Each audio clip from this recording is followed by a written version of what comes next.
बाबा आखंडलमणि प्रसिद्ध शिव विवाह उत्सव मुखर आरडी पीठ आज विवाह बंधन में बांधि हेबे देवदंपति वैदिक रीतिनीति और लोकचार मानवीय लीला भावे गतकाली बरपिता और कन्या पिता पक्षर मणिबाबा चलती प्रतिमा हर और माता पार्वती चलती प्रतिमा गौरी को घंटा कीर्तन छत्र आलट चांबर द्वारा एक सुसज्जित पालिंकी निज घर को नेबा परे 7 जन महिला द्वारा हलदी पंचामृत मंगल कृत्य नीति करा जायतिला। परे जाईरगड़ा जीवा सह हर गौरी को सुसज्जित करा जाई भोग अर्पण करा जायतिला। आज भोर 4टारे मणिबाबा पहड़ खोलिबा परे दैनंदिन रीतिनीति अनुजाई मंगल आरती सह समस्त सकाळ नीति 10टा सुधा सरिबा परे कन्या पिता घर पवन पुत्र हनुमान बरधरा रूपे वरण कार्य निमंते बर पिता घर को गमन करिवे।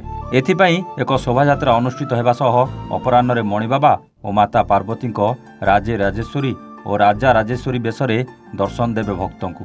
संध्या 7टारे बरानुगमन शोभायात्रा अनुष्ठित हेबा सहित मध्यरात्रि रे देव दंपति विवाह कार्य अनुष्ठित हेबो।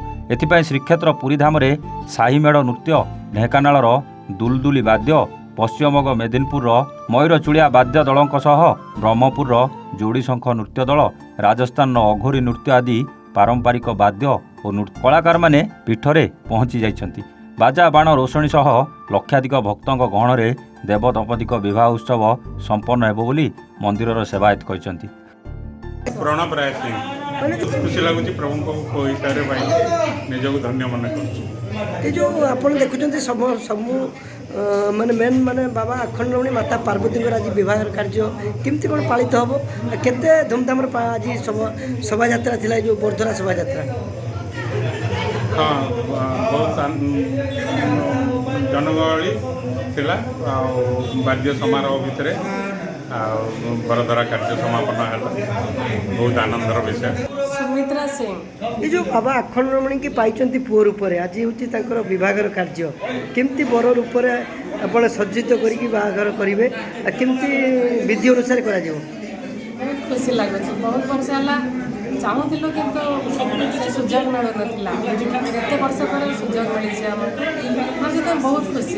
कौटू आम